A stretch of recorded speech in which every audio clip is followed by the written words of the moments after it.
Hello there YouTube, it's your boy B.P.R.D back into the kicking graphic novel review. Yes, today we are looking at B.P.R.D.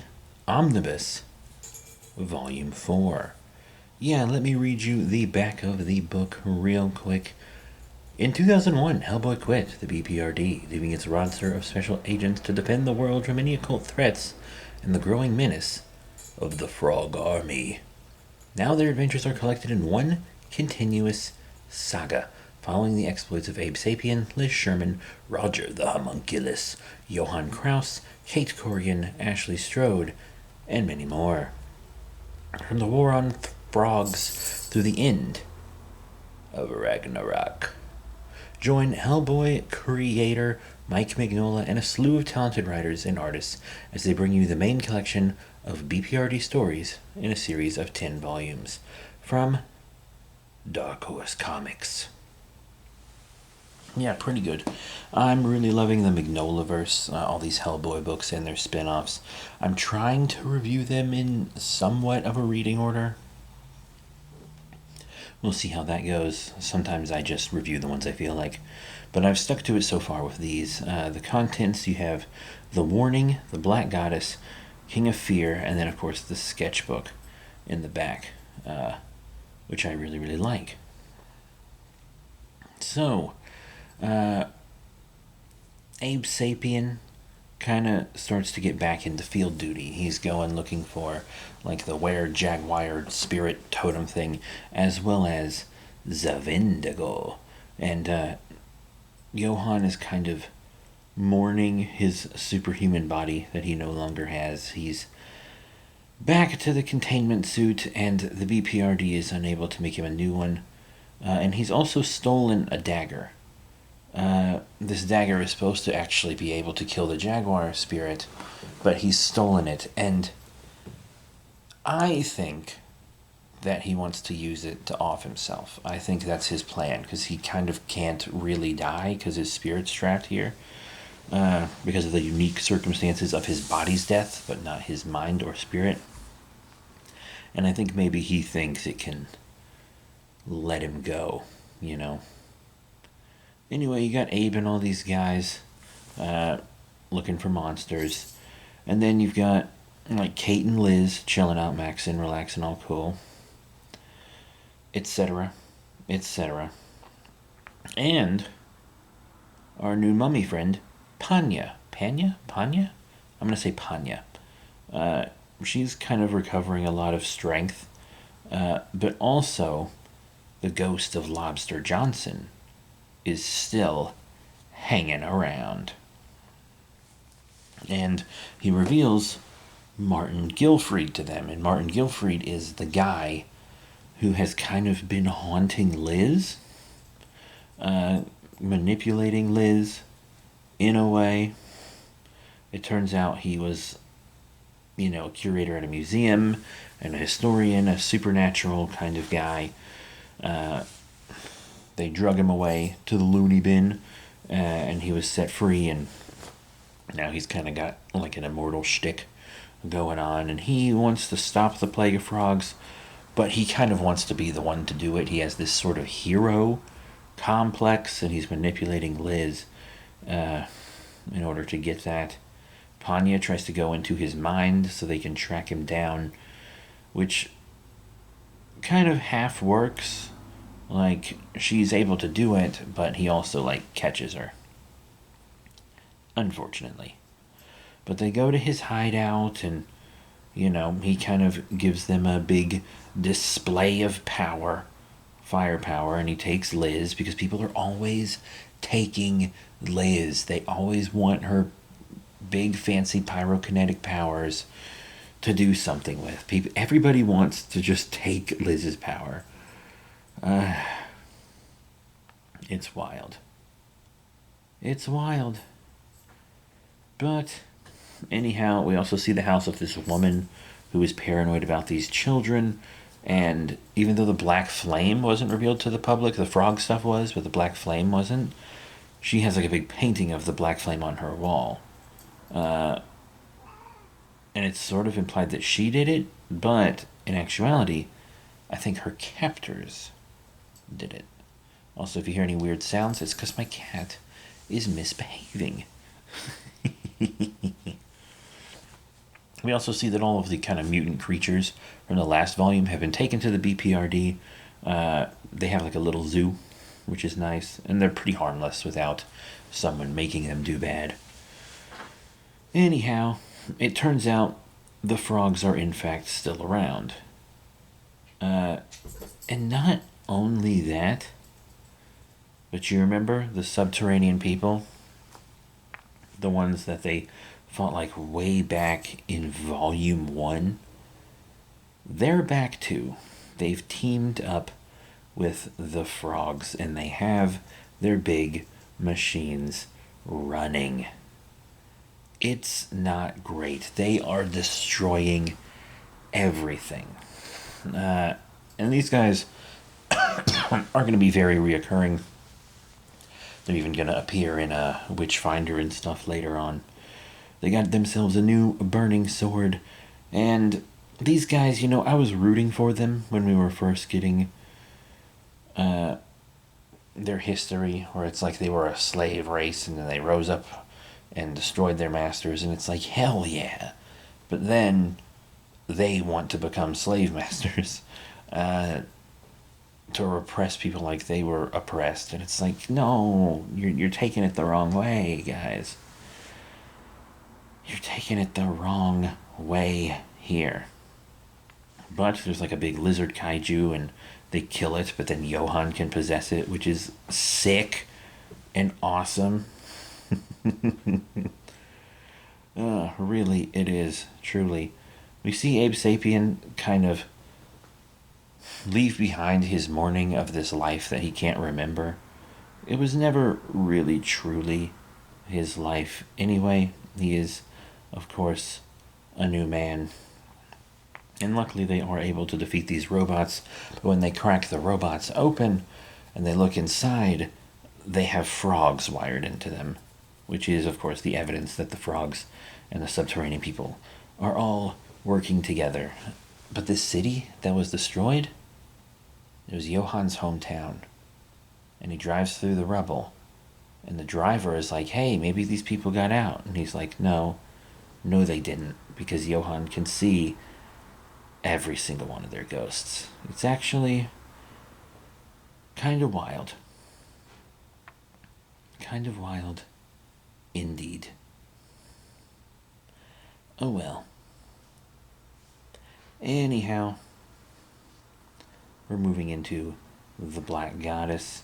So they do kind of end up going and fighting some frogs. We get some history about Lobster Johnson. Talk about, you know, a surviving member of his crew tells a story about him and how they were tracking Martin Guilford, but they stopped because everyone on the Lobster's team was just getting slaughtered. Even the Lobster gave up on trying to catch him. But the B.P.R.D. needs info on him so that they can stop him and get Liz back. Because they don't really know that he's trying to stop frogs, but they don't really agree with his methods anyway. So, yeah, no. Anyway, they find this temple, which is manned by these people who can turn into Yetis, which is awesome. But Liz is, of course, inside, and Martin thinks that she's, like, given him her power, but she does end up kind of incinerating him while everyone's trying to fight off the frog army, both the B.P.R.D., the military, and also some dope kung fu Yetis. Really, it's actually super cool. Well, we get more info about Guilford's past. And I will not give you every tiny little thing, because there is stuff for multiple titles that, like, all forms a big, complete story. But also, I want you to read this yourself, because it actually is pretty incredible. It's very, very good. But yeah, then the subterranean war machines show up, the Hyperborean stuff. But it turns out that Liz and Martin together can make these elemental flame dragons that can fight the war machines. They're actually pretty goddamn sick. It talks about angels in the garden and all this really cool lore. Hellboy has some of the coolest, most interesting lore ever. I love how Mignola and team take like a lot of stories from cultures that often don't get represented here in the States in stories and mix them all together and make new stuff with them. It's really, really incredible. Quite incredible. I would have to say. But, all this battle is happening. Johann ends up taking a life, the first one he's ever taken, which is a lot. Johann's got some troubles these days. He's got a lot of troubles. But, his containment suit is shattered. And who comes out of Johann's containment suit? Is it Johann? Nah, it's friggin' Lobster Johnson's ghost, who gets blasted. Absolutely blasted. Sorry, Lobster.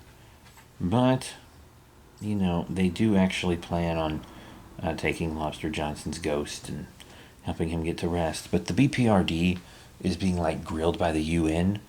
But then the UN ends up, increasing their budget like a blank check because of all this big supernatural stuff that's going around, and they're like, you're not doing a good enough job stopping supernatural stuff.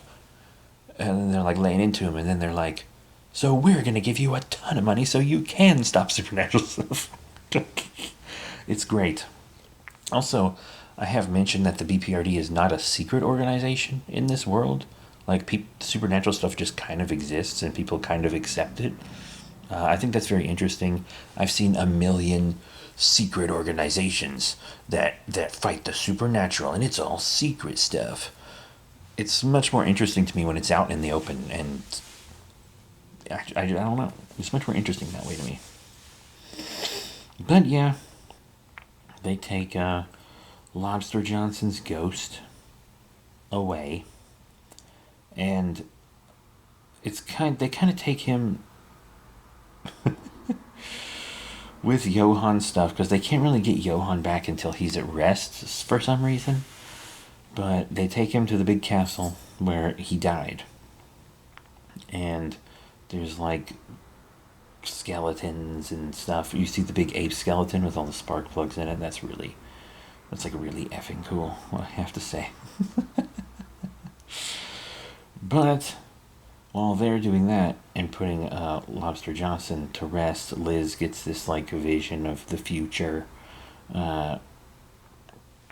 where everything's destroyed, including the B.P.R.D.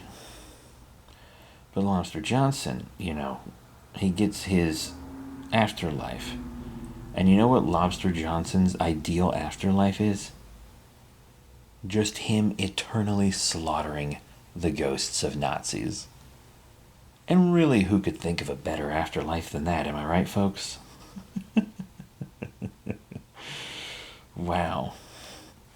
Anyway, the Hyperborean slave race kind of finds Abe Sapien, and they take him to the frogs and everything, and it turns out the Black Flame is still alive.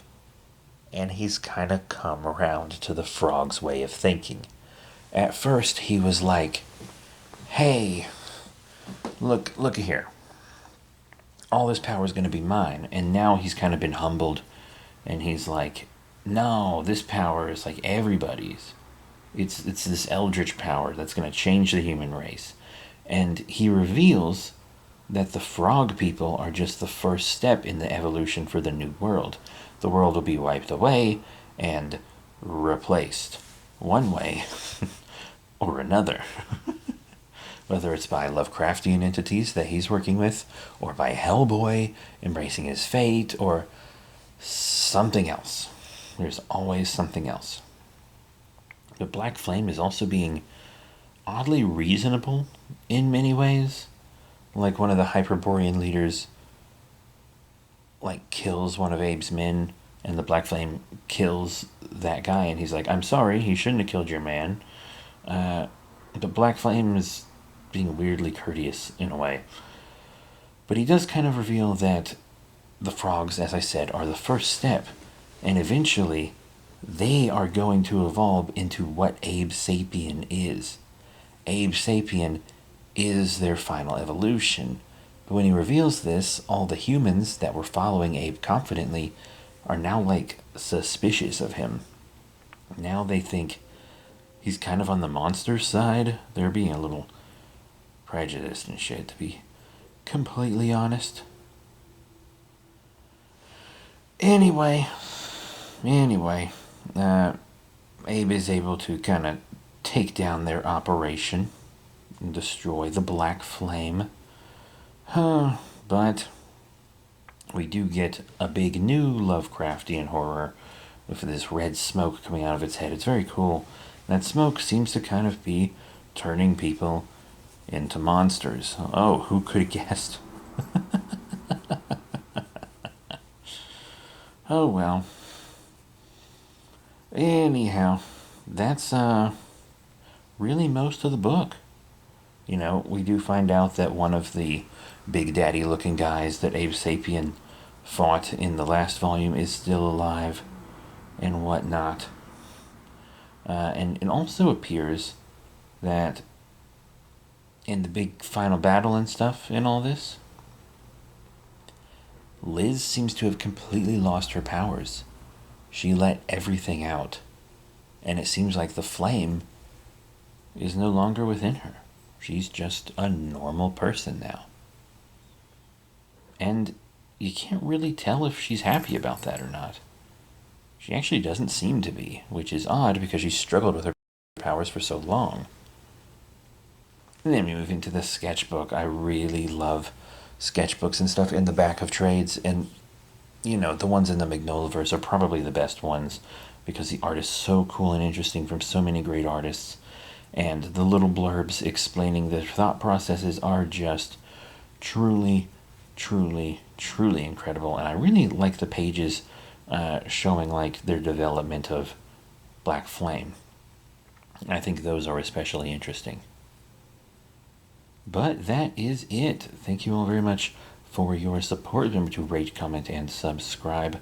Check out all the cool links in the description below. Facebook, Twitter, etc. Now, the next MIGNOLAVERSE thing we do will not be B.P.R.D. I think it'll be HELLBOY, actually.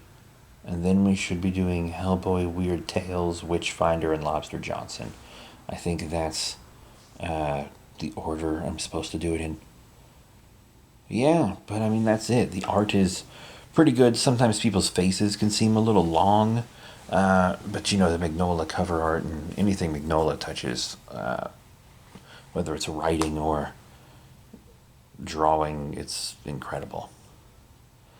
That's it. Thank you once again. I'll see you all next time. Bye for now.